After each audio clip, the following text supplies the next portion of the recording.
Hi friends, అందరికీ నమస్కారం. మీరు చూస్తున్నారు గని ఇంటర్నెట్.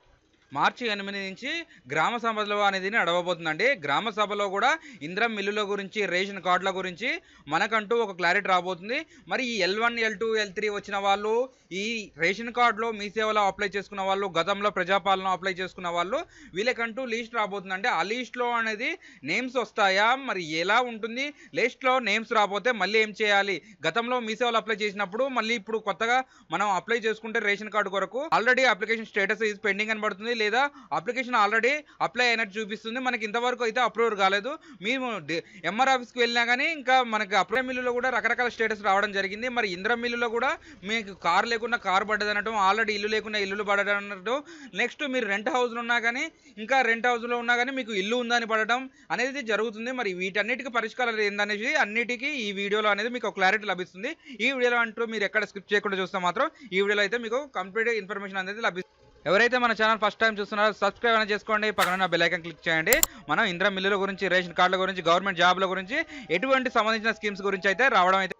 అలాగే ఈ వీడియో కంటూ ఒక లైక్ చేయండి. లైక్ చేయడం ద్వారా తెలియని వారికి తెలియపరిచినట్టు అవుతుంది.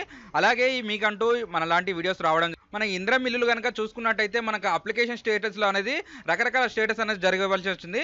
మీకు అనేది రీవెరిఫికేషన్ అనేది ఆ రోజు జరుగుతుందంట. మరి మార్చి 8 నుంచి 10 లోపు అనేది మన గ్రామ సభలు అనేది నడుస్తుంది.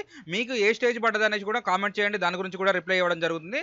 మనకు అనేది ఆ గ్రామ సభలో అనేది మీకు అనేది ఎలా ఉన్నది, ఏమున్నది అనేది అధికారులకు అనేది మీరు చెప్పాలి. అధికారులు అనేది కూడా మళ్ళీ రావడం అయితే జరుగుతుంది. నెక్స్ట్ వీళ్ళంతా అధికారులు ఉంటారు కాబట్టి మీ ప్రాబ్లమ్స్ అనేది చెప్పండి. మీరు అనేది మీకు ఏ విధంగా ఎంటర్ చేశారు, మీకు ఏ విధంగా స్టేటస్ వచ్చింది, మీరు ఆల్రెడీ ఆన్లైన్లో గ్రేవెన్స్లో కంప్లైంట్ ఇచ్చినట్టయితే మీకు ఎటువంటి రెస్పాన్స్ రాకపోతే అది కూడా మీరు అనేది అక్కడ చెప్పుకుంటే మీకు అనేది లిస్ట్లో మారేసి మళ్ళీ రావడం అయితే జరుగుతుంది. ఇదండి ఈ గ్రామ సభలో అనేది 1, 2, 3 రోజులు అనేది నడుస్తుంది. మరి మీ గ్రామ సభలో ఎప్పటి నుంచి నడుస్తుంది అనే దాని గురించి కూడా చూసుకోవాలి మీరు. నెక్స్ట్ రేషన్ కార్డుల గురించి చూసుకున్నట్టయితే మీరు ప్రజాపాలనలో అప్లికేషన్ చేశారు, మీ సేవలో అప్లికేషన్ చేశారు. ఇప్పుడు మళ్ళీ అప్లికేషన్ చేయడానికి అయితే వీలు కావట్లేదు. కొంతమంది కొత్తగా అప్లికేషన్ చేసుకోవాలనుకుంటున్నారు. అప్లికేషన్ చేసే ముందర 1, 2 సార్లు ఆలోచించండి. ఎందుకంటే ఇంతవరకు అప్లై చేసిన వాళ్ళకైతే ఇంతవరకు లిస్ట్ అనేది రాలేదు. మీరు అనేది లిస్ట్లో అప్లై చేసుకోవాలంటే కొత్తగా పెళ్ళి అయిన వాళ్ళు మీరు అక్కడ డిలీట్ చేసుకోవాలి. అమ్మాయి తరపు నుంచి అక్కడ డిలీట్ చేసుకోవాలి, అబ్బాయి తరపు నుంచి ఇక్కడ డిలీట్ చేసుకోవాలి. మీరు అనేది కొత్తగా అప్లై చేసుకుంటే మీ సేవలు అనేది అవుతుంది. చేసుకుంటే మంచి పనే, కానీ మరి ఎప్పుడు అప్రూవర్ అవుతుంది అనేది కూడా మనకు నమ్మకం తక్కువ. ఇప్పటి నుంచి అనేది చాలా మంది 10 సంవత్సరాల నుంచి ఆగిన వాళ్ళు ఉన్నారు. కేసీఆర్ ప్రభుత్వం నుంచి కూడా ఇంకా ఎవరికి రాలేదు. మరి ఇప్పుడు ఈ కాంగ్రెస్ ప్రభుత్వం కూడా రావట్లేదు. కాబట్టి మీరు అనేది ఒకటి ఆలోచించండి. అలాగే మనకి అంగన్వాడీకి కూడా అంగన్వాడీ నోటిఫికేషన్లో 8వ తారీఖు వస్తుందని చెప్తున్నారు.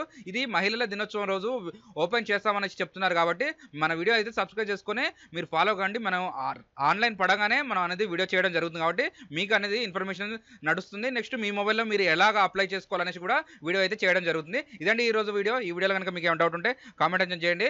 లైక్ చేసి, షేర్ చేసి, సబ్స్క్రైబ్ చేసుకోవడం మాత్రం మర్చిపోకండి. Thanks for the watching.